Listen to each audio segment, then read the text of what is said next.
gustaría expresar un agradecimiento especial a Itala Schmelz, del Centro de la Imagen, y a Benjamín Mayer, del 17 Instituto de Estudios Críticos, por la materialización de este encuentro, que no ha sido del todo fácil y en el que ambas instituciones han realizado un enorme esfuerzo.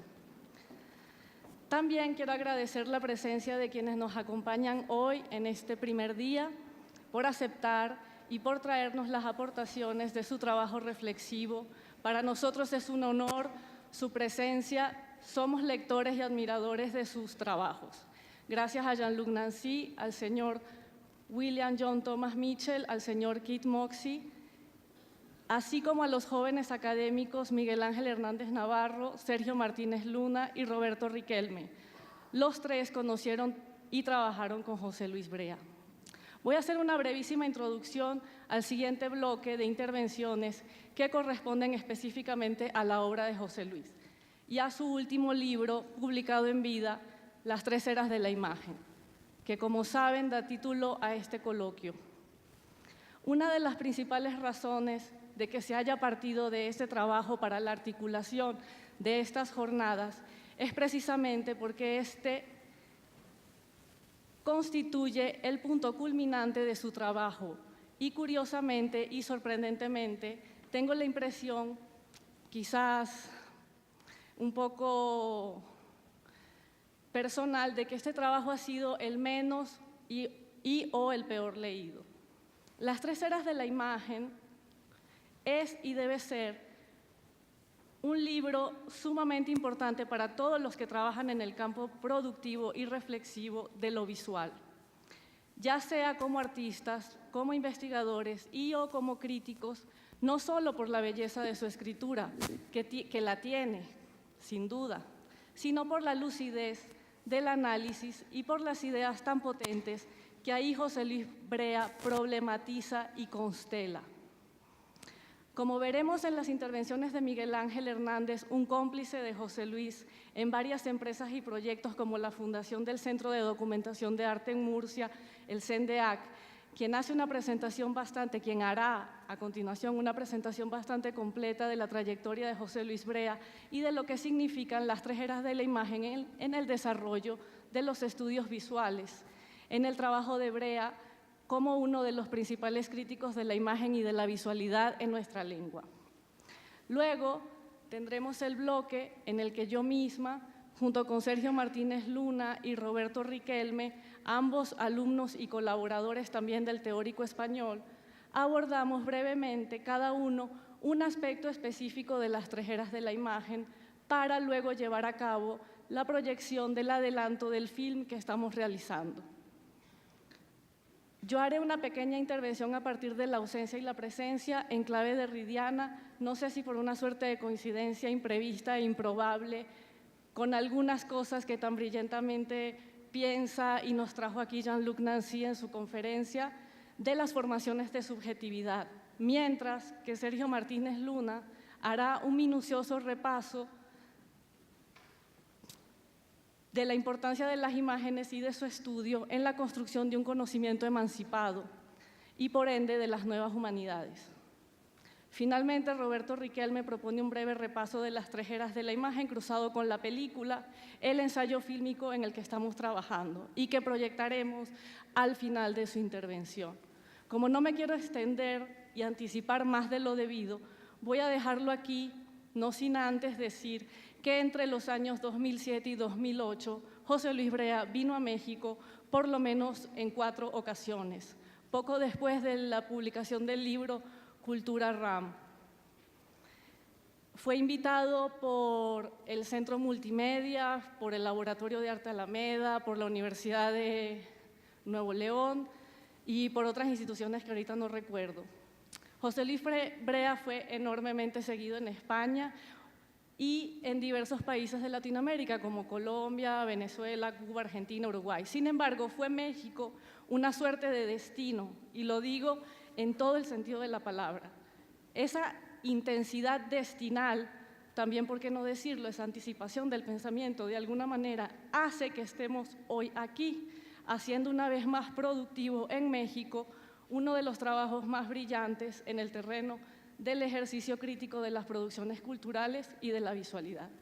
Cedo la palabra a Tania Edo y a Miguel Ángel Hernández. Gracias.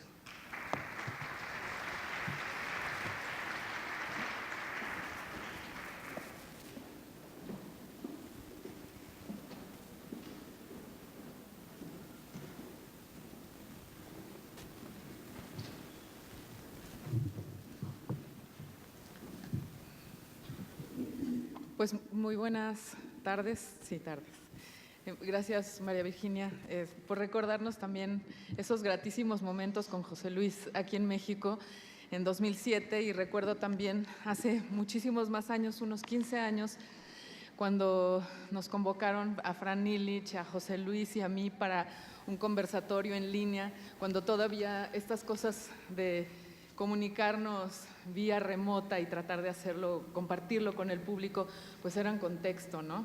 Entonces tuvimos una conversación maravillosa que ayer busqué y sigue por ahí, entonces ahora sí ya la guardé. Y bueno, me da también muchísimo gusto estar presentando a Miguel Ángel Hernández Navarro y tengo toda la curiosidad del mundo de escuchar acerca del tiempo Benjamín y José Luis Brea, así que subí mi cuaderno para hacer notas también. Miguel Ángel Hernández Navarro nació en Murcia en 77, es profesor de Historia del Arte Contemporáneo en la Universidad de la misma ciudad. Ha sido director y cofundador del CENDEAC, un espacio muy importante, Centro de Documentación y Estudios Avanzados de Arte Contemporáneo de Murcia, y Research Fellow en el Clark Art Institute en Massachusetts. Es escritor y crítico de arte, ha colaborado en revistas como Exit Book, Manifest Art Journal, Out, Estudios Visuales, Debats o Revista de Occidente. Sus áreas de interés son el arte, la teoría y la cultura visual del mundo contemporáneo, con un especial énfasis en las visualidades de resistencia, tecnología, las políticas migratorias y las temporalidades antagónicas. Actualmente dirige el grupo de investigación Visualidades y Temporalidades Contemporáneas en la Universidad de Murcia y es investigador principal del proyecto I+D, Temporalidades de la Imagen, Anacronismo y Heterocronía en la cultura visual contemporánea. Es autor de varios ensayos, Materializar el pasado, el artista como historiador benjaminiano, un ensayo interesantísimo que les recomiendo mucho, que leí anoche. Art and Visibility in Migratory Culture, To Move, Video Art Migration, que es un ensayo que también acompaña una exposición que también da mucha curiosidad y que sería increíble poderla tener por aquí. El Archivo Escotómico de la Modernidad, Pequeños Pasos para una Cartografía de la Visión, que también está en línea. Y bueno, textos de ficción y poesía, tiene una novela publicada en Anagrama, que también da mucha curiosidad. En fin, obviamente la nota biográfica de Miguel Ángel es muy amplia y pues más bien entremos en materia. Gracias. Bueno, por lo menos estamos aquí, ¿no? Que ya es importante. La ontología de la presencia al final va a tener su aquel. Bueno, comenzaba agradeciendo estar aquí, esta presencia, agradeciendo al Centro de la Imagen, a Itala, a 17, a Benjamín, que haya hecho posible este congreso. Para mí es un grandísimo honor y responsabilidad por muchísimos motivos, ¿no? En primer lugar, por estar en esta ciudad y en este contexto, por estar en este congreso, en este coloquio que con este plantel de ponentes uno se siente un poco abrumado, ¿no? Pero sobre todo es un honor y una responsabilidad por tener la oportunidad de hablar de José Luis Brea, que es uno de los pensadores y teóricos del arte de los que más he aprendido y a los que más he admirado, y uno de los amigos también a los que más he querido y respetado. José Luis Brea fue y es un pensador anticipado, y esta es una de las tesis que voy a intentar defender, ¿no? En el epílogo de este libro, El cristal se venga, que es una recopilación de los últimos textos escritos por José Luis desde 2007 a 2010, María Virginia Jaua, que realiza la edición y también dos textos al final del libro, intenta definir o define la figura y la obra de José Luis Brea bajo la idea de escribir mañana, ¿no? La figura de escribir mañana. Como un pensador, José Luis Brea, definido como un pensador que nos habla desde el futuro. Y quizá esa sea la mejor forma de definir su obra, ¿no? Una obra escrita en un tiempo por venir, un tiempo que era el suyo y que sigue siendo el nuestro. Como sabemos, en sus tesis sobre la historia, Walter Benjamin hablaba del modo en el que la potencia de ciertos textos, de ciertos escritos, solo es vista tiempo después. Escribía Benjamin, haciéndose eco de las palabras de Monglon: solo el futuro tiene a su disposición reveladores lo bastante fuertes como para hacer que la imagen salga a relucir con todos los detalles.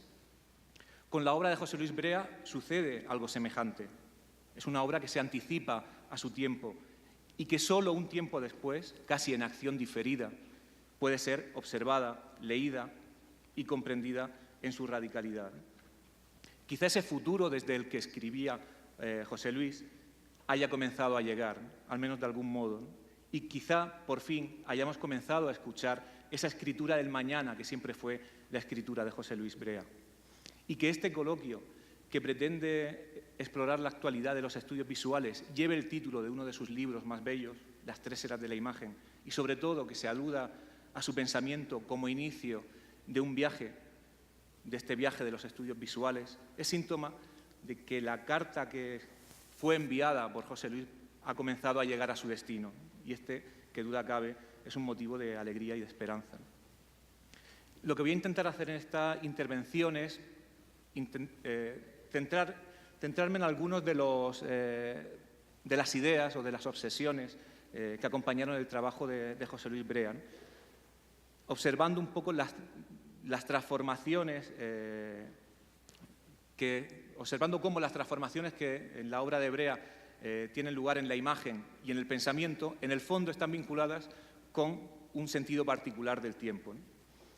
Tanto las transformaciones que él observa en la cultura como su manera de pensar, en el fondo se relaciona con una especie de modo de retorcer el tiempo, de darle la vuelta al tiempo, una manera de romper el tiempo. Las tres eras de la imagen es el libro donde su pensamiento se condensa y donde todas sus preocupaciones llegan a una especie de sistematización. Se puede decir que, en cierta manera, las tres eras de la imagen es su sistema, ¿no? El lugar donde la maquinaria está completa. Un libro breve, pero interminable, que uno no para de leer una y otra vez. Allí, como digo, están todas sus obsesiones y es, en cierta manera, la culminación de una trayectoria que, aunque de sobra es conocida, quizás sea necesario volver a trazar, al menos de modo esbozado, antes de comenzar a hablar de este libro, ¿no? Así que lo que voy a hacer en esta charla, al menos en un primer momento, será trazar con unas pinceladas breves, casi un boceto, un poco casi una caricatura, ¿no? De algunas ideas o algunas iniciativas por las que transitó José Luis Brea, para acabar al final volviendo a esa idea central de la intervención, que sería un poco la relación entre el pensamiento de Brea y la ruptura de la temporalidad, o el modo de retorcer el tiempo. José Luis Brea fue un cartógrafo de lo contemporáneo. Observó su época, levantó acta de las transformaciones radicales del arte y la cultura en el presente y lo hizo en tiempo real, incorporando a su propia obra aquellas o muchas de las mutaciones de las que daba cuenta en sus escritos. José Luis Brea apostó como nadie, precisamente, por la creación de comunidades red y por el surgimiento de nuevas formas de producción y distribución del conocimiento, siendo pionero en un gran número de plataformas, de proyectos como el Aleph, ArtSync, W3Art, Agencia Crítica o, más recientemente, Salón Critique. Plataformas todas para el desarrollo y la difusión de la crítica de arte y la cultura a través de las herramientas que permiten las nuevas tecnologías. Un compromiso desde el principio con la transmisión del conocimiento. Esta idea me parece central en la obra de José Luis Brea. Un compromiso que también estuvo presente en la puesta en marcha de revistas como Acción Paralela o Estudios Visuales, o de colecciones como la colección de estudios visuales de la editorial ACAL, que tanto a través de traducciones como de artículos propios contribuyeron y han contribuido y sigan contribuyendo al enriquecimiento tanto del campo de la crítica de la cultura, en el primer caso, como de los estudios de cultura visual en el segundo. Sin duda, José Luis Brea fue y ha sido un maestro para muchos, ¿no? Su escuela se ha constituido, se sigue constituyendo en la distancia íntima de esa red de conexiones que él mismo contribuyó a construir. Su enseñanza, que duda cabe, está en sus textos, pero también en su ejemplo, y esto me parece necesario enfatizarlo, en la incorporación de esos nuevos modos de producción, de esas transformaciones que él veía, en la incorporación a su propia obra, a su propio modo de ser, ¿no? A la creación de nuevos modos de distribución del conocimiento más democráticos y colectivos, ¿no? Por supuesto, quienes le conocimos, aprendimos también de su presencia y de su cercanía, de su personalidad fuerte y seductora y, sobre todo, de sus convicciones inquebrantables y de su tremenda valentía. Intentar resumir la obra de Brea es una tarea absolutamente imposible. Sus intereses fueron tantos que sería quizá más conveniente realizar una especie de nube de tags, una nube de citas como esta que realiza Fernando Golbano en uno de los homenajes a José Luis Brea, que quizá dieran mejor imagen de aquello que Brea observó, ¿no? Un mapa lleno de hipervínculos, de links, que nos llevasen de un lugar a otro, en definitiva, una constelación. Porque aunque su pensamiento es textual, y luego entraré un poco a hablar de la potencia del texto y de la escritura en la obra de José Luis, quizá una web para mostrar los vínculos, los movimientos de un lugar a otro, las maneras de relación, sería más fiel a su pensamiento que una ponencia o que un texto, ¿no? Una web capaz de dejar estelas, de mostrar los contactos y los afectos después de cada pulsación, el modo en el que los conceptos se relacionan y viajan, y la manera en la cual los conceptos se construyen precisamente en el viaje, en el movimiento, casi como las plantas radicantes, esas plantas de las que habla Nicolas Bourriaud en esa obra El Radicante. En esa web sobre la obra de Brea, que es un proyecto por hacer y que quizás sería un proyecto muy interesante para llevar a cabo, ese intento de crear una imagen móvil de su pensamiento, observaríamos todos los temas centrales que le han preocupado y que de un modo u otro están presentes en las tres eras de la imagen. Quizás con ese texto con el que se podía trabajar de un modo sincrónico. Cuando uno mete todo el texto de las tres eras de la imagen en todos estos programas que realizan una especie de tags, de nubes de palabras más citadas, esta es la imagen que nos sale, ¿no? Es con ese texto, como digo, con el que se podría trabajar de modo sincrónico, buscando los modos de convertirlo en una especie de dispositivo de lectura interactiva, ¿no? Un dispositivo que el propio Brea intuyó al principio de esta obra, ¿no? Cuando uno lee las tres eras de la imagen, en todo momento se está insistiendo en que la lectura lineal es solo una de las muchas posibles, ¿no? Que el texto puede ser leído también casi como si fuese un viaje no de un lugar a otro, sino un movimiento continuo, ¿no? Un constante ir y venir, un tránsito, al final una especie de deriva por el propio texto. Una lectura, como digo, casi visual, ¿no? Porque su pensamiento, como he comentado antes, aunque sea fundamentalmente textual, también está lleno de imágenes mentales, ¿no? Es algo que uno se da cuenta en cuanto comienza a leer la obra de Brea. Está lleno de metáforas, es un texto lleno de poesía, ¿no? De constantes imágenes mentales, pero también muchas veces de imágenes reales, de imágenes visuales, ¿no? Es un texto, los textos de Brea están llenos de diagramas, de esquemas, ¿no? Quizá herencia de la tradición lacaniana, de la que nunca renegó del todo, ¿no? Son textos llenos de este tipo de imágenes que, en cierta manera, transforman esa idea de la diacronía en cuadros sinópticos, en modos de espacializar y de visualizar casi como un fogonazo todo el sistema de pensamiento, ¿no? Estableciendo relaciones dinámicas entre las ideas y los conceptos. Quizá en esta ponencia tendría que haber llenado toda mi presentación de diagramas, de imágenes, de cuadros, pero en cierta manera también me habría sentido un poco impostor y habría sido una impostura, con lo cual haremos lo que sabemos, que es hacerlo de modo menos visual del que lo haría o el que lo habría hecho José Luis Brea.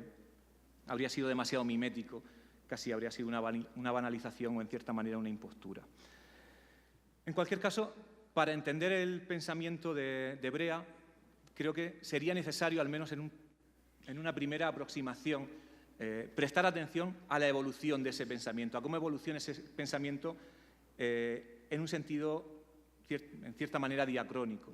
Como se ha dicho en muchas ocasiones, Brea se movía tan rápido que era imposible seguirlo, ¿no? Cuando estaba en un tema, cuando uno iba a llegar a ese tema, ya estaba en otro tema con otras preocupaciones, dejando siempre estelas entre un lugar y otro, pero moviéndose rápidamente entre las diversas obsesiones y los diversos problemas, ¿no?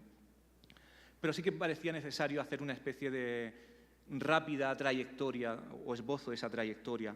Un potencial recorrido de esa trayectoria podría comenzar con sus textos desde finales de los 80 y sobre todo la primera mitad de los 90, donde Brea se vincula con la tradición alegórica, con la genealogía alegórica del arte contemporáneo. Después, desde finales de los 90, el momento en el que comienza a dar cuenta de las transformaciones de la imagen. Y por último, desde principios del 2000, del 2003, 2002, cuando comienza a interesarse por la disciplina, por los estudios visuales, ¿no? Por tanto, se podía establecer casi 3 fases centrales en su pensamiento, todas llenas de conexiones, por supuesto, pero que en cierto modo dan como medida de 3 momentos de interés, ¿no?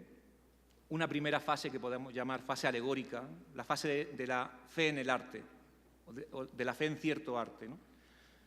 Una fase influida por Benjamin, influida por Derrida, influida por la lectura del postestructuralismo norteamericano, por la lectura de los críticos de la revista October, y que podemos encontrar en sus trabajos como Las auras frías, Nuevas estrategias alegóricas, o Noli me leggere, que aunque fue publicado tarde, en 2007, es uno de sus primeros trabajos contemporáneos de nuevas estrategias alegóricas, ¿no? Son trabajos sobre el sentido alegórico del arte de vanguardia y neovanguardia que sientan ya su acercamiento, las bases de lo que será su acercamiento a la imagen. Ejemplos de la búsqueda de una especie de procedimiento crítico en el arte contemporáneo, que él encontró ese procedimiento en la toma de conciencia de la imposibilidad de la transparencia, en lo que él llamó las alegorías de la ilegibilidad, en el modo en el cual el arte interrumpía los flujos de discurso y ponía en cuestión la propia tarea del arte, ¿no? Ese modelo de arte crítico que él defendió como crítico de arte, también lo defendió como comisario en una serie de exposiciones, como El punto ciego, antes y después del entusiasmo, encontrando una especie de genealogía para ese arte alegórico en el Estado español, ¿no? Que siempre había estado vinculado con otra tradición, ¿no? José Luis Brea visibilizó y contribuyó a la producción de una tradición nueva, esa tradición alegórica en el arte español que engarzaba con la tradición alegórica del arte contemporáneo.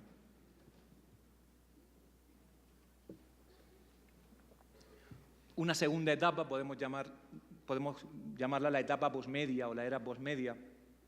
Desde mediados de los 90, desde finales de los 90 más bien, es el momento en el que Brea comienza a interesarse por las transformaciones de la imagen y la cultura en la era del capitalismo electrónico. Unas transformaciones cargadas de potencias, pero también de peligros y contradicciones. Es el momento del interés por Internet, de las posibilidades de la red para producir comunidades online.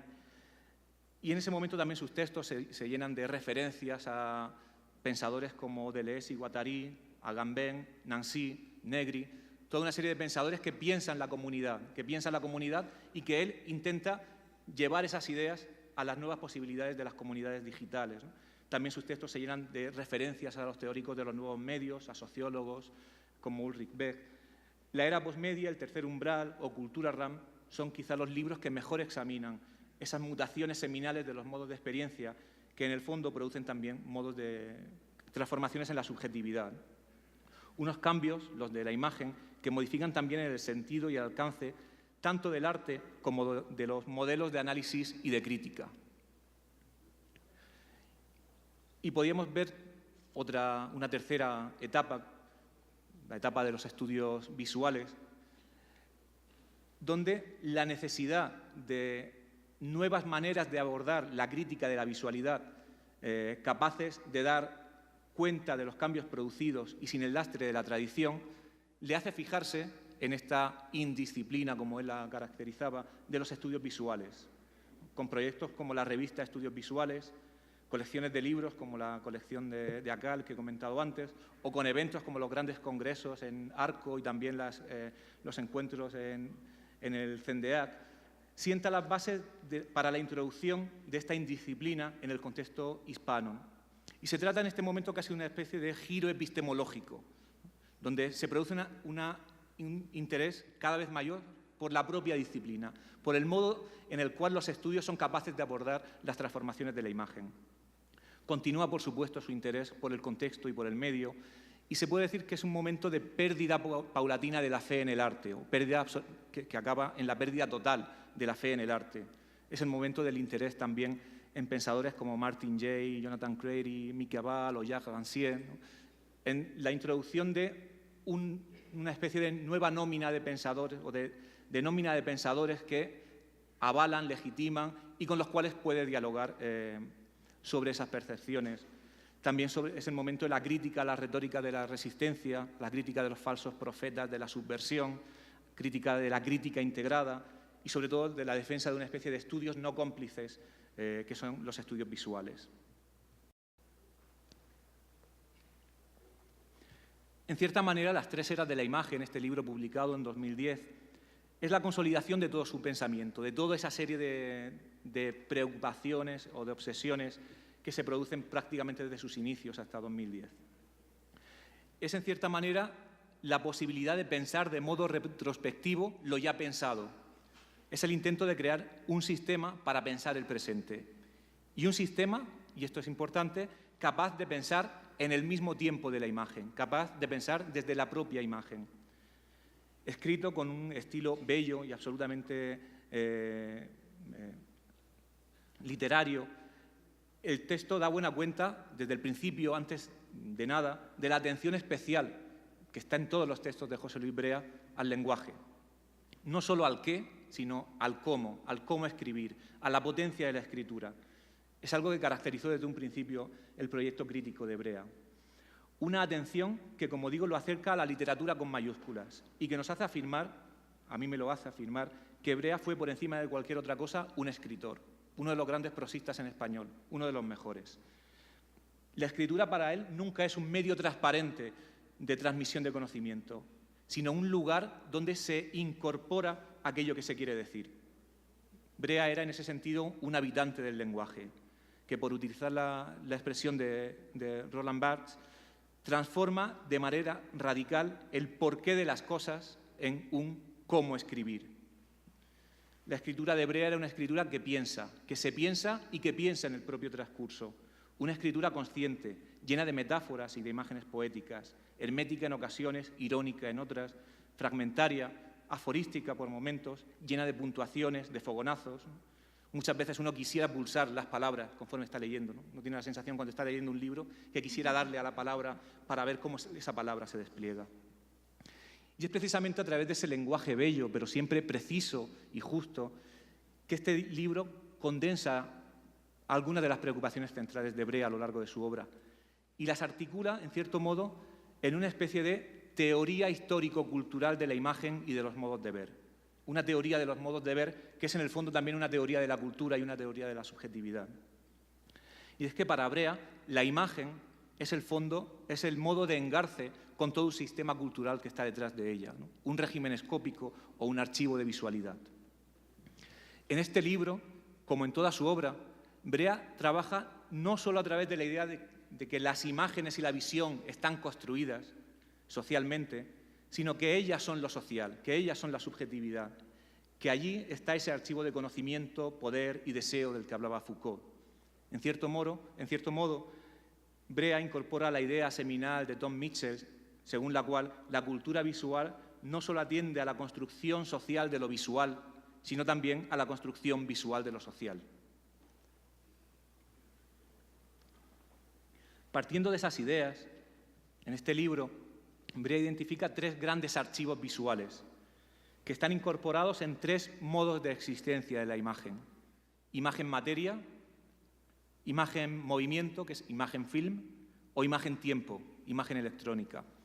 Y estos 3 regímenes visuales, como Brea se encarga de explorar, aparecen de modo diacrónico, uno detrás de otro, pero también de modo sincrónico y entrecruzado. Y no desaparecen del todo, sino que se mezclan, tienen reverberaciones, interfieren, se relacionan entre ellos de modo conflictivo. El primero de ellos es el de la imagen materia, la imagen relacionada con los artefactos y las artes tradicionales, la imagen objeto, la imagen pintura, la imagen escultura. Esa imagen materia, para Brea, incorpora la promesa de permanencia, de tiempo eterno, fijo para siempre, de memoria rescatable, memoria ROM, escribe Brea. Se trata de imágenes únicas, singulares, que nos prometen la individuación radical y, sobre todo, que confían en el poder del ojo. Imagen verdad, por tanto, imagen verdad que recrea un mundo estático y durable, al que se puede volver siempre que uno quiera. Y para él, y esto me parece realmente importante, esa imagen se deriva claramente del proyecto cristiano y la creencia en la encarnación de la palabra. Y ese punto es interesante porque, en cierta manera, Brea va aquí más allá de las ideas comúnmente compartidas en el ámbito de los estudios visuales de Martin Jay y otros pensadores, según los cuales la modernidad es ocularcéntrica. Para Brea no es la modernidad, es el cristianismo el que es ocularcéntrico. Escribe, es el cristianismo y no la modernidad, como sugiere Martin Jay, el que es ocularcéntrico. La segunda era de la imagen es, para Brea, la era de la imagen film, dominada por la imagen reproductiva, impermanente y pasajera, una imagen dinámica, imagen movimiento, que ya no vuelve a recuperar jamás lo que deja. La promesa de esa imagen film es la misma que la del proyecto de la Ilustración, la emancipación del sujeto moderno. Y esta imagen, en cierto modo, está caracterizada por una economía de distribución y por un modelo de memoria retiniana, memoria REM, ¿no? Una memoria que recuerda y olvida enseguida para poder recordar, una memoria de proceso corto, podemos decir.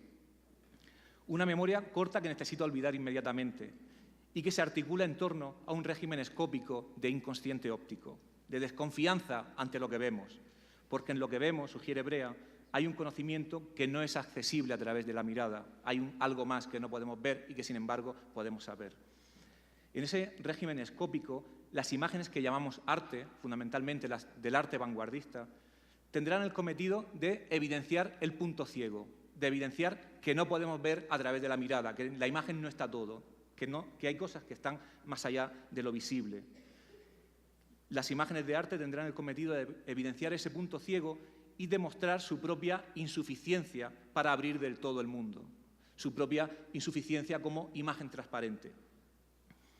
Por último, el tercer régimen de la imagen que observa Brea es el de la imagen electrónica, imagen que ya no tiene ningún original, imagen fantasma, de productibilidad ilimitada, imagen que flota ubicuamente en 1000 pantallas y se rige por un sistema de memoria de proceso, memoria RAM, puro proceso. Se trata de una imagen tiempo que ahora nos promete intelección general, la comunidad de usuarios de experiencia alejados de los regímenes de propiedad y distribución. En ese mundo dominado por las imágenes instantáneas, el arte ya no puede tener ningún lugar privilegiado, al menos en tanto que imagen singularísima que encarna aún economías de propiedad que pertenecen a un tiempo que ya no es el nuestro. De modo que las disciplinas que lo estudian, la historia del arte, la estética, deben ser ampliadas o sustituidas por otras capaces de dar cuenta de ese lugar compartido con el resto de las imágenes. Es aquí donde entran los estudios críticos o los estudios de cultura visual. Gran parte de este libro, de las 3 eras de la imagen, está destinado a examinar esta tercera era de la imagen. Las 2 eras sirven casi de trampolín para llegar a esa tercera era, que es la de nuestro momento, el momento en el que todo está cambiando. Lo que describe Brea en este libro, pero también en obras anteriores como la era posmedia o Cultura RAM, en casi todos sus textos, no es ni mucho menos una utopía por venir, sino toda la serie de posibilidades que ya son posibles. Y al mismo tiempo, los peligros y los lugares de control, lo que llama la administración de las imágenes, de ese mundo por venir, que sin embargo, como él insistía, ya ha venido.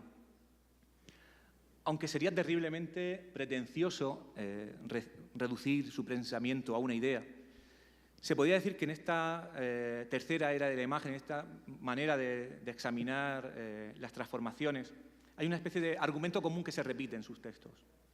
Un argumento común que tiene como tres partes, ¿no?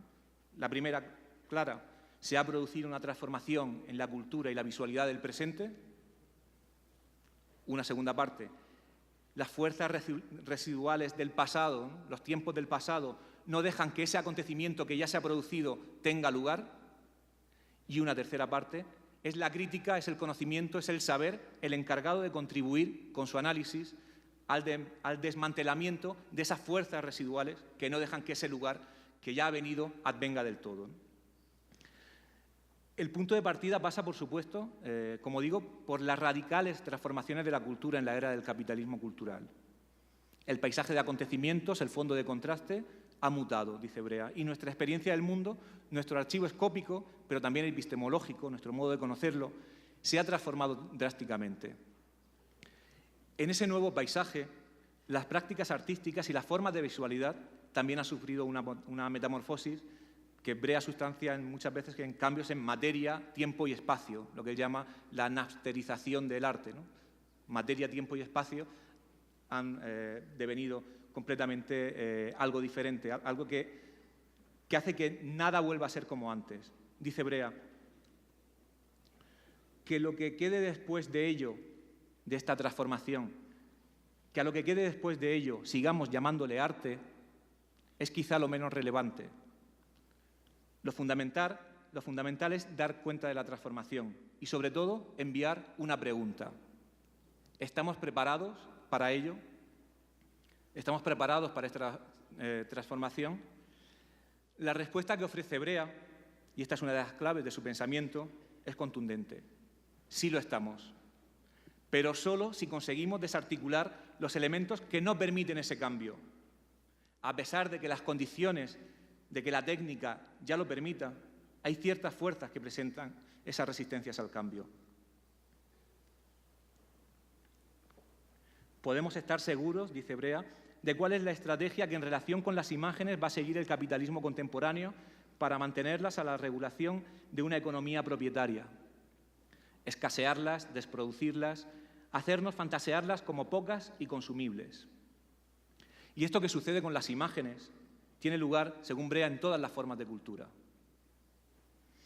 Lo que la tecnología podría posibilitar, ese espacio de una comunicación infinita, ese aleph absoluto de la transparencia perfecta, es rebajado por endémicas dinámicas de flujo y corte, de apertura y cierre, que administran, y esta palabra de administración es fundamental en el pensamiento de Brea, que administran las circulaciones conforme a intereses de dominación creados, estabilizados. Esto ocurre especialmente con las imágenes del arte, que siguen dominadas por modos de hacer y tener que se encuentran anclados en un tiempo pasado, en otra era de la imagen.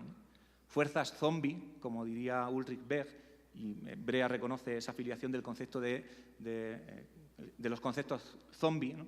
Fuerzas zombie, modalidades de experiencia residuales que, sin embargo, lastran la potencia de transformación de las imágenes.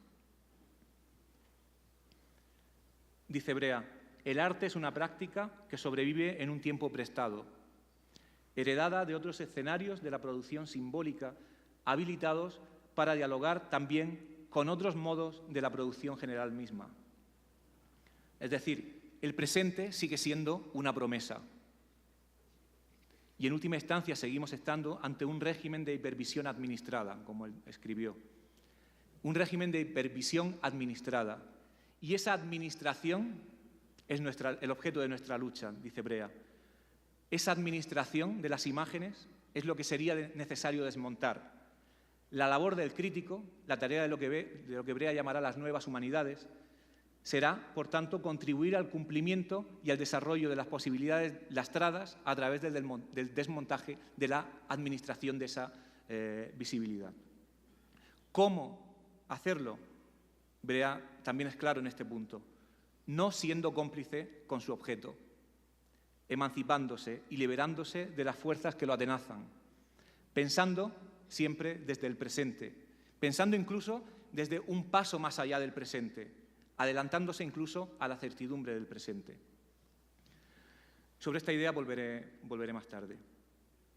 Una de las ideas más atractivas del pensamiento de Brea que aparece en este libro, pero que sobre todo ocupa un lugar destacado en los textos escritos entre 2008 y 2010, sobre todo 2009 y 2010, muchos se recogen en este libro, El cristal se venga, es la denuncia de las falsas retóricas de resistencia.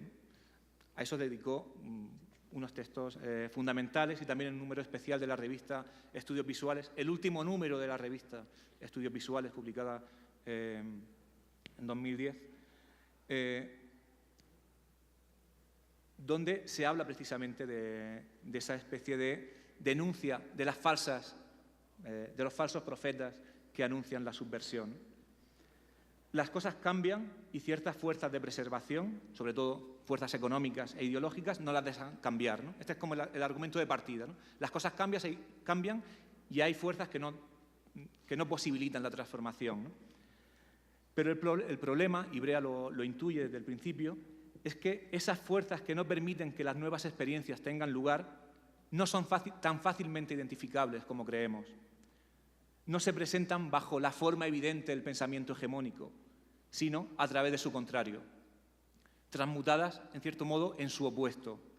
Esas fuerzas que no permiten que las imágenes cambien, que no permiten que las imágenes cumplan su promesa, se presentan precisamente a través de su opuesto, a través de retóricas de emancipación, progreso y revolución.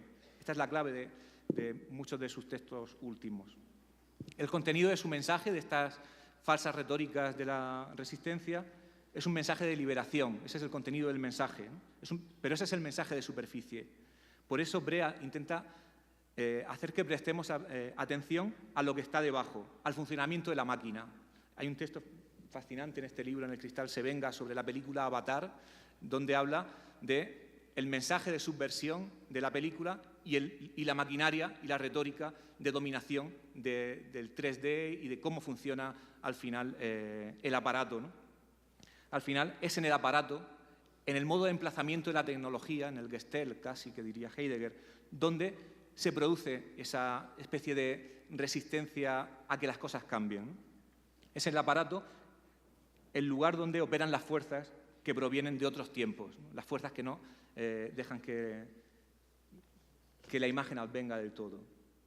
Y esa falsedad de la retórica de la resistencia actúa sobre todo, y Brea lo observa, en ciertas formas de arte político y de crítica al sistema, ¿no?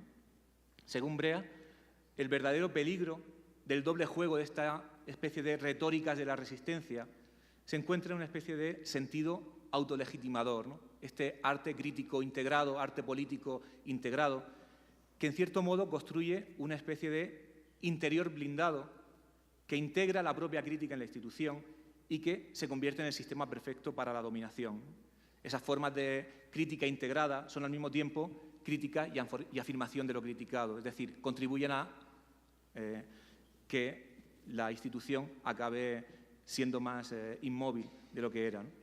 Como digo, el número de la revista Estudios Visuales, que se adentra en esta cuestión, el número 7, trae a la discusión sobre todo textos de Jacques Rancière y de Mieke Val, que en cierto modo comparten esa visión de la política de Brea, de la politicidad del arte de Brea, ¿no? Y para ambos, para Rancière y para Mieke Val, la politicidad del arte, igual que para Brea, no reside en el contenido, en la denuncia evidente de aquello que el arte presenta, en lo temático, en la representación, sino que va mucho más allá.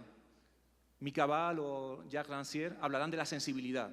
La politicidad del arte reside en los cambios de la sensibilidad. Y Brea hablará del funcionamiento del aparato. La politicidad del arte se observa en el modo de funcionamiento del dispositivo, ¿no?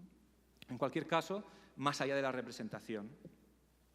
El hecho de que en un escenario como el presente, de politización absoluta del arte, tanto los textos de Brea como los textos de Mica Ball, los textos de este número de la revista Estudios Visuales, no hayan producido un debate mayor, un debate encendido, dan también buena cuenta de lo poco que han sido leídos o al menos comprendidos. Decía antes María Virginia que Las tres eras de la imagen ha sido poco leído y sobre todo poco entendido. Y yo creo que estas ideas sobre esa falsa retórica de la resistencia tampoco han sido leídas o sobre todo han pretendido ser puestas fuera, expulsadas de un debate que contribuirían al menos a problematizar, ¿no? Como digo, el hecho de que en escenario como este no se haya producido un debate mayor da cuenta de lo mucho que nos queda por leer, ¿no? Partiendo de esas ideas, Brea realiza una especie de fuerte crítica a la autonomía del arte, que es una de las ideas centrales de estos textos. Y también a la institución museística y, sobre todo, a la deriva crítica de la institución museística. La deriva crítica y epistemológica, al modo en el cual los grandes museos, se convierten al final en herramientas de difusión del conocimiento, ¿no? A eso que se ha llamado la segunda historia del arte, ¿no? Las dos historias del arte, cuando se habla de una especie de historia del arte académica, universitaria, y una historia del arte integrada en la institución, integrada en el museo, integrada en el discurso. Cómo hacer historia del arte con exposiciones, cómo hacer historia del arte desde la crítica, ¿no? Brea realiza una fuerte crítica a esa historia del arte, ¿no?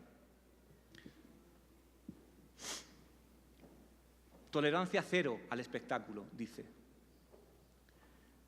Y en este texto y en otros muchos, Brea acaba llegando a la conclusión de que la crítica, de que el análisis no debe realizarse ni desde la curaduría ni desde el suplemento cultural. Y esta es otra idea para discutirla que tampoco ha sido demasiado puesta en circulación porque no ha producido la polémica que realmente requiere, ¿no?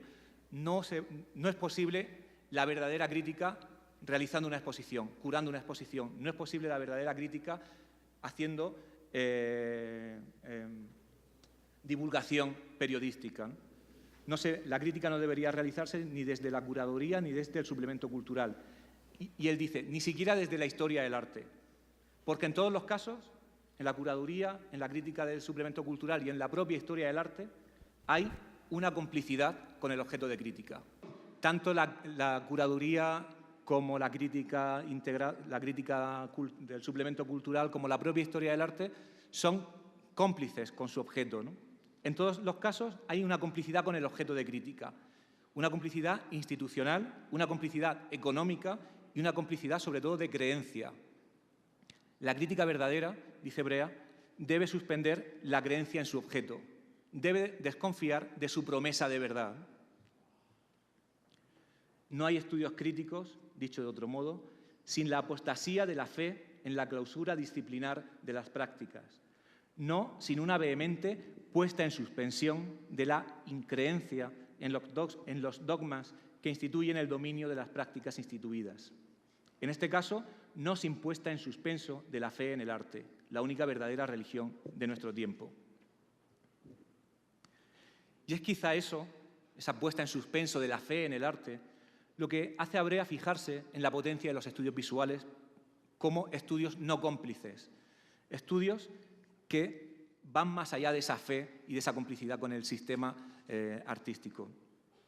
La presencia de una indisciplina como los estudios visuales, más allá de la historia del arte, la integrada y la universitaria, más allá de la estética, parece fundamental, dice Brea, para articular nuevas formas de crítica de la imagen capaces tanto de dar cuenta de la potencia de la imagen, porque surgen precisamente en su mismo dominio, como de desmantelar su interioridad y desmontar el funcionamiento de su aparato.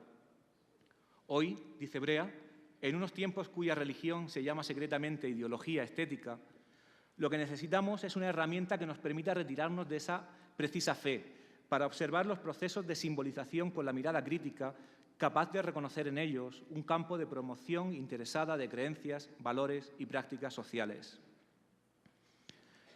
La importancia del pensamiento y también de las iniciativas de José Luis Brea en la formación de los estudios visuales hispanos, por llamarlos de algún modo, ha sido fundamental, ¿no? Precisamente porque en ellos está esa suspensión de la verdad, porque son unos estudios no cómplices con su objeto, ¿no?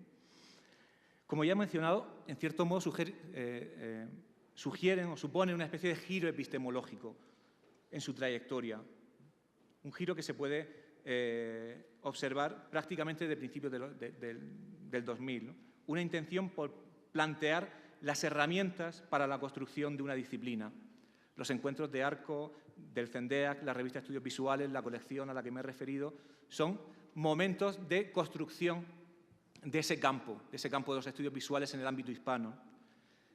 Unos estudios visuales, estos surgidos a través, o que inicia esa visión de Brea, que mantienen una tradición particular, porque es una especie de suma de influencias y de contextos. Del contexto hispano, pero también de otros muchísimos contextos. Hay aquí una especie de tradición propia y una tradición heredada. Podemos decir que son una especie de estudios visuales globales. En un encuentro realizado hace unos años en el Stone Summer Theory Institute, creo que Keith estaba ahí, en Farewell to Visual Studies, adiós a los estudios visuales. James Elkins, es un libro que se va a publicar en los próximos meses, James Elkins observaba como 5 tradiciones de estudios visuales. La anglosajona, de la cual hablaba de 3 modelos o de 3 momentos, la alemana, la tradición latinoamericana, él hablaba de una tradición latinoamericana vinculada con la semiótica y la comunicación audiovisual, la tradición escandinava y la tradición asiática, mucho más vinculada con la práctica artística, ¿no? 5 tradiciones. Yo creo que los estudios visuales que surgen del modelo que inicia José Luis Brea no pertenecerían a ninguna de estas tradiciones que son tradiciones puras, tradiciones de las que habla James Elkins, sino que tienen más que ver con una especie de lugar de contacto entre tradiciones, una especie de modelo híbrido, lleno de conceptos, de problemas que han ido viajando de un lugar a otro. Y en ese viaje han venido cargados de adherencias también de una disciplina a la otra. Se trata de un modelo, el de estos estudios visuales hispanos, en el que diferentes tradiciones de estudios visuales funcionan al mismo tiempo y se ajustan a contextos y problemas locales de un modo diferente. Se trata de diferentes tradiciones, de diferentes modelos de estudios visuales, pero también de diferentes tiempos, de diferentes temporalidades, que sin embargo acaban componiendo todos juntos esos modelos y esas temporalidades una especie de estado del campo tremendamente singular, ¿no? Por poner un ejemplo, las traducciones de la obra de Martin Jay son contemporáneas en el mundo hispano de las traducciones de la obra de Hans Belting, de Mirchoev, de Moxey o de Mike Ball o de Tom Mitchell. Y no solo las traducciones, sino también el modo en el cual ese pensamiento es incluido dentro de la disciplina, ¿no? Es puesto en circulación. El modo en el cual esos pensamientos y esos autores comienzan a estar presentes en los textos del debate hispano, ¿no? Su circulación en ese contexto. Por tanto, recibimos versiones posteriores de los estudios visuales antes que versiones previas. Y recibimos también problemas y métodos que provienen de contextos diferentes y que, sin embargo, ahora confluyen en un mismo lugar y que dan origen a relaciones completamente impensables dentro de esas tradiciones establecidas, ¿no? Al final, tiempos diferentes, retorcidos y espacios también diferentes y retorcidos, ¿no? Todos puestos en juego.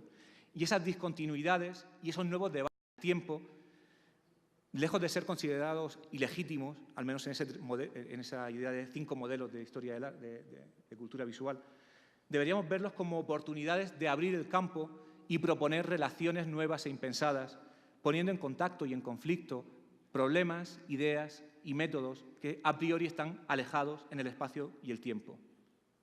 Creo que este coloquio parte de esa herencia en construcción, de esa especie de temporalidad vuelta al revés, ¿no? Al poner precisamente en juego versiones posteriores, anteriores y especiales diferentes de los estudios visuales.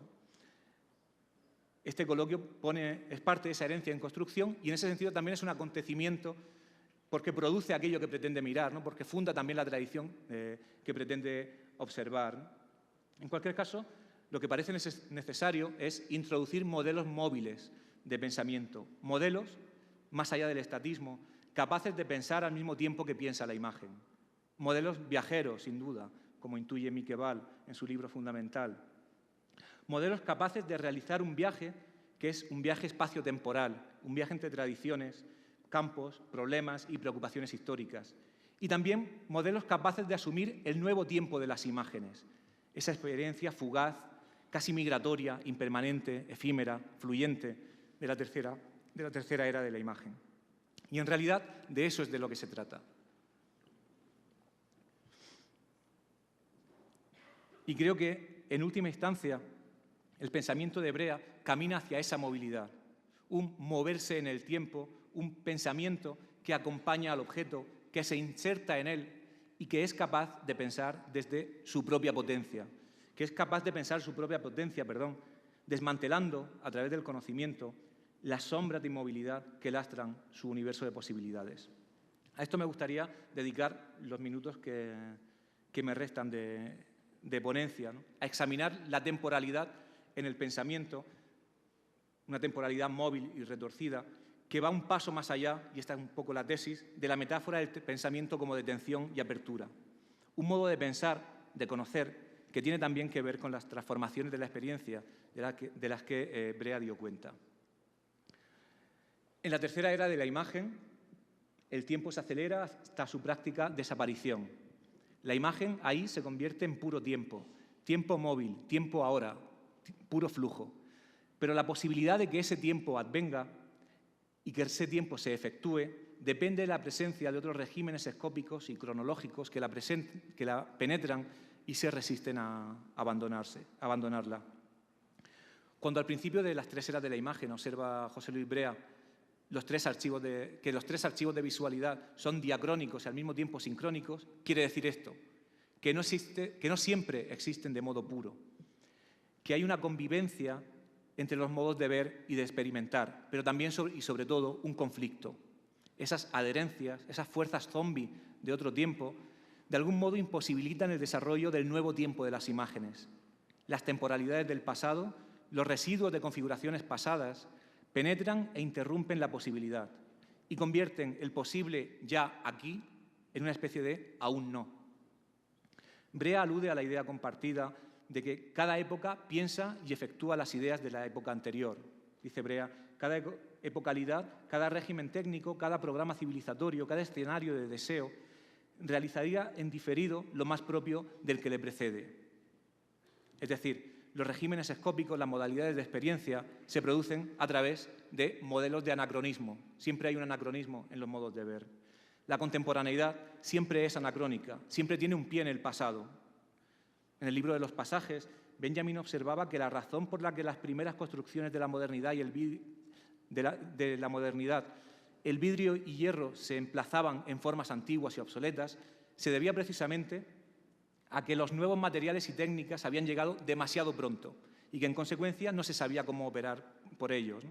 Aludía Benjamin a las ideas de Ernst Bloch y a la idea del todavía no es, del Nunc stans, para sugerir que aquellas formas eran la anticipación de un tiempo que aún está por venir, un tiempo que todavía no ha llegado del todo. En cierto modo, lo que observa Brea está relacionado con esa especie de entrecruzamiento de tiempos presentes y tiempos residuales, tiempos que evitan, sin embargo, la posibilidad y que la enmascaran, que la condenan a su no realización. Hay aquí, por tanto, una torsión de tiempos. El presente posible de la imagen electrónica se vuelve futuro, es decir, posibilidad no realizada aún, porque un tiempo pasado afecta al presente y no lo deja mostrarse como tal. El tiempo se ha retorcido. Y el presente sigue siendo una promesa precisamente porque en él operan fuerzas que pertenecen a una temporalidad pasada. El presente sigue siendo un todavía no en lugar de un ya aquí. La única posibilidad para que ese todavía no se convierta en un ahora, para que la promesa fundada se cumpla, se encuentra, parece decirnos Brea, en el saber, en el conocimiento, en el pensamiento. Y la única manera de que eso sea así pasa porque el pensamiento comparta con la imagen electrónica su misma temporalidad, su fluidez, su efemeridad, su potencia, su horizonte de posibilidades. Brea observa la potencia de la imagen-tiempo y precisamente puede hacerlo porque su pensamiento se acompasa a las transformaciones, porque es capaz de pensar desde las propias imágenes, en el tránsito, desde el trayecto que el objeto, la visualidad, ha iniciado, aunque haya fuerzas que no lo permitan, ¿no? Aunque haya fuerzas que lo lastren. Y solo es capaz de pensar así precisamente porque reduce la distancia de conocimiento a cero. Esa fue una de sus intenciones y de sus obsesiones contáneas, la reducción del delay, la necesidad de pensar desde el flujo de la imagen, desde esa fuga constante. Brea sugiere que hay que pensar en el filo extremo del presente, en el mismo momento. Él dice, esta es nuestra obligación. Reducir la distancia, dice. Lograr acaso reducir al cero asintótico ese margen de dilación podría ser el gran reto. Pensar el pensamiento en su propio acontecer, a su propia velocidad, ahí donde la representación sería dejada atrás para desvelarse el pensamiento como intangible e imparable maquinación, experimento del mundo. La técnica permite imaginar ese modo de pensar, lo posibilita, y los modos de ver y conocer que ella produce también. Los nuevos modos de experiencia, las nuevas imágenes, la nueva temporalidad, son para Brea los mismos que los del pensamiento. Objeto y disciplina de análisis están en el mismo lugar, comparten el mismo régimen.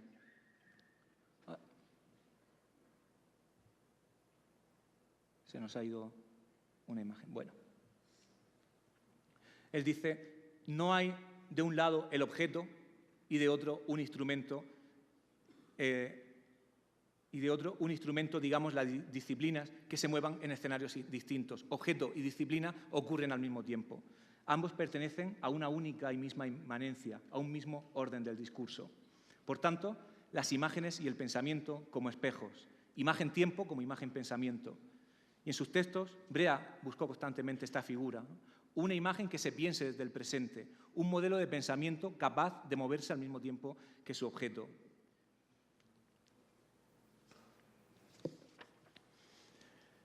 Voy a ir concluyendo con dos ideas que voy a arrebatar un poco porque se nos ha ido de tiempo, tanto hablar de imagen-tiempo y hemos consumido demasiado tiempo. A lo largo de la tercera parte del libro, de las tres eras de la imagen, Brea alude constantemente a la figura del tiempo ahora, la figura benjaminiana del tiempo ahora.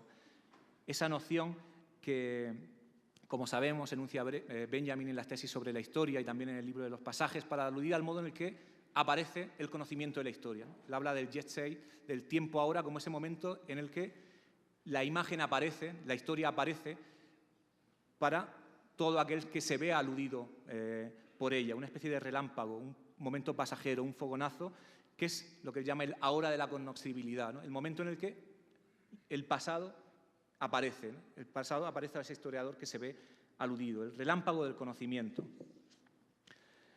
Ese instante oportuno para el conocimiento, ese instante del kairos para el conocimiento, en Benjamin está figurado como una detención. No tengo tiempo como de entrar en muchos detalles, lo tenía más desarrollado, ¿no? Pero en Benjamin el tiempo ahora es una detención del tiempo de la sucesión, ¿no? El tiempo ahora, la imagen del conocimiento es parada, detención, fogonazo, casi como el fogonazo de una fotografía, ¿no? De hecho, Eduardo Cadava habla de la imagen del tiempo ahora como una figuración del flash fotográfico, ¿no? Una figuración de la fotografía, ¿no?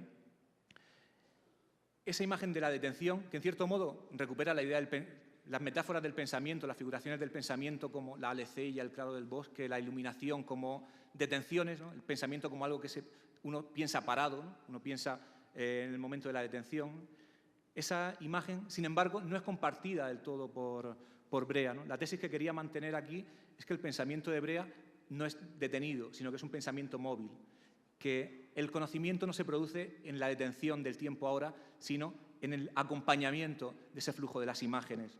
Sí que es cierto que en los textos, sobre todo de la segunda época de Brea, en los textos alegóricos sí que alude constantemente a esa imagen de detención, ¿no? El arte crítico es aquel capaz de detener el flujo del conocimiento. Ahí sí que tiene lugar la detención, ¿no? Pero en sus últimos textos constantemente va más allá de la detención hacia una especie de movilidad, ¿no? En la tercera era de la imagen, Brea se interesa por figuras móviles, ¿no? Por pensar el tiempo en el propio movimiento, en el trayecto, en el transcurso, un tiempo ahora prolongado, ¿no? Se trata, pues, de un tiempo ahora movilizado, incorporado en la propia imagen. En esa propia imagen sí, él habla de imagen sí, como imagen que es puro pensamiento. Se trata, por tanto, de ir más allá de la interrupción. Eso es lo que ocurre con estas imágenes leves y efímeras, puramente transitorias, que ya no se detienen. Y eso también es lo que debe suceder con el pensamiento. Para pensar esas imágenes transitorias, puro tiempo evanescente, se necesita un modelo de conocimiento móvil, un conocimiento que no se detenga. Se trata de introducir el pensamiento en el movimiento de la imagen, de pensar en el movimiento, de ir más allá de la detención, pensar con las imágenes o incluso anticiparse, pensar más allá de las imágenes, por delante. Es aquí donde entra en juego una de las figuras más interesantes del pensamiento último de Brea, la figura de la telepatía. Creo que de haber tenido tiempo la habría explorado incluso mucho más. Creo que habría sido una de las ideas centrales sobre las que habría trabajado. La figura de la telepatía opera en la obra de Brea de muchas maneras. En primer lugar, como una especie de afecto o conocimiento compartido, ¿no? Como una especie de conocimiento común, ¿no? Una comunidad intelectiva, ¿no? Pero también opera, y con esto voy a ir acabando, en un sentido más radical, un sentido de la telepatía más radical, como ese sentido de saber lo que el otro piensa, conocer lo que el otro piensa a través del afecto, a través del conocimiento, conocer incluso por delante, saber aquello que el otro va a decir antes de que nosotros lo sepamos, ¿no? Hay aquí un texto absolutamente fundamental sobre el que habrá que volver una y otra vez, Telepatía colectiva 2.0, pequeña teoría de las multitudes interconectadas, que presentó precisamente aquí en la Ciudad de México en 2007, en octubre de 2007, como conferencia, y que es uno de los textos más fascinantes de Brea, donde Brea reflexiona sobre la posibilidad de un conocer anticipado, un pensamiento moviente capaz de incorporar el propio futuro, capaz de incorporar la propia posibilidad, un conocer situándose en el conocer del otro. Utiliza en este texto la conocida anécdota de los 3 presos con la que Jacques Lacan se refiere al tiempo lógico y al acerto de la certidumbre anticipada, ¿no? No hay tiempo ahora, por supuesto, de desmenuzar la anécdota. Podemos resumir diciendo que Lacan introduce en la lógica matemática el pensamiento de la posibilidad, ¿no? La posibilidad futura que se encuentra imaginando lo que el otro sabe, intuyendo lo que el otro sabe, leyéndolo. Y es así como nosotros llegamos al saber, ¿no? En Lacan se evidencia cómo la adquisición de una certidumbre en cuanto al conocimiento de uno mismo depende de la percepción ultrarrápida, dice Brea, de nuestra imagen, como de su recíproca otredad, funcionando en aquel al que nosotros mismos percibimos como otro. Es decir, se trata de incorporar al pensamiento lo que el otro cree que va a suceder, incorporar al pensamiento aquello que aún no ha sucedido, haciéndolo suceder al pensarlo, o pensarlo desde la propia posibilidad de su acontecer. Creo que ese pensamiento anticipado es el que convierte el acto de pensar en un verdadero acontecimiento, adelantarse, ver por delante, escapar al tiempo de la historia, que convierte al final la posibilidad en un hecho, en un acontecimiento que transforma inmediatamente el pasado.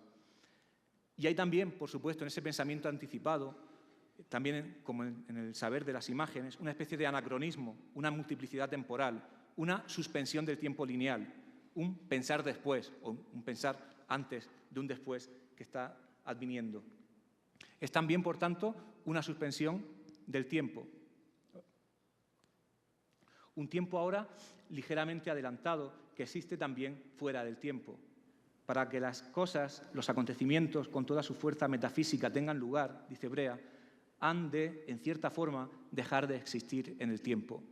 En el tiempo como sucesión, es decir, en el tiempo situado espacialmente.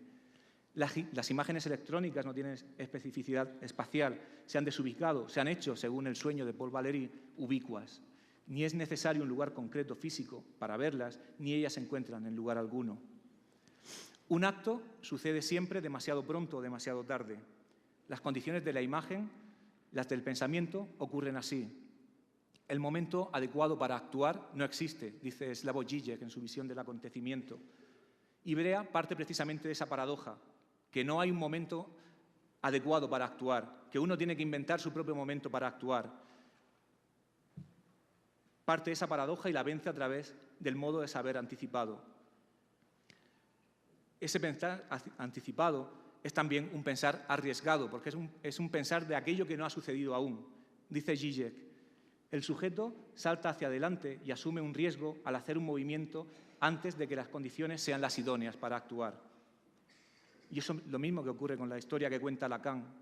Al anticiparse y al apresurarse hacia la salida, el sujeto se arriesga, porque no sabe del todo, aunque su saber se produce en el propio movimiento, en la propia anticipación. El sujeto de la incertidumbre sabe y no sabe, arriesga para saber, y solo puede saber a través de ese riesgo que es en sí mismo ya un saber. Para concluir, a través del ejercicio crítico, Brea pretende desmantelar todo un sistema para conceder, en última instancia, libertad al pensamiento. Y es ese pensamiento libre el único capaz de pensar más allá, pensar desde un tiempo por venir, considerando la posibilidad de lo posible, hablándonos desde un lugar que aún no ha llegado y que, sin embargo, está aquí. Esa sería la verdadera política, el pensamiento, el conocimiento, el saber. No hay otra política que el saber, ni saber que ciertamente no esté connotado políticamente en toda su extensión y alcance. El pensamiento, por tanto, el conocimiento, como algo capaz de transformar el mundo. Y el de José Luis Brea, sin duda, lo fue. Un pensamiento transformador, poético, productivo, productor de realidad. Por supuesto, ahora necesita ser escuchado y necesita ser seguido para que el acontecimiento realmente tenga lugar, para que advenga. Necesita más que nunca ser atendido en el instante de peligro, porque también es un pensamiento instante que nos insta a movernos, a seguir aquello que ya se ha movido en el movimiento continuo, doble, que ha incorporado la detención del pensamiento, que la ha metabolizado en su propio transcurso. Pensar, por tanto, desde el tiempo, pensar desde la imagen, pensar en ese paso no más allá del tercer umbral. Volviendo a la figura con la que María Virginia Jaua cierra el libro El cristal se venga, escribir mañana, escribir desde un tiempo por venir, un tiempo adelantado que nos insta a movernos hacia adelante, la escritura y el pensamiento como acontecimiento capaz de trastornar el tiempo, de darle la vuelta al pasado desde un futuro, retorcer el tiempo, anticiparnos, cruzar arriesgando lo posible, transformando la posibilidad del todavía no en el ya siempre aquí. Eso fue lo que hizo José Luis Brea, y lo hizo como un guía, como un maestro. Creo que es nuestro deber continuar su tarea. Muchas gracias.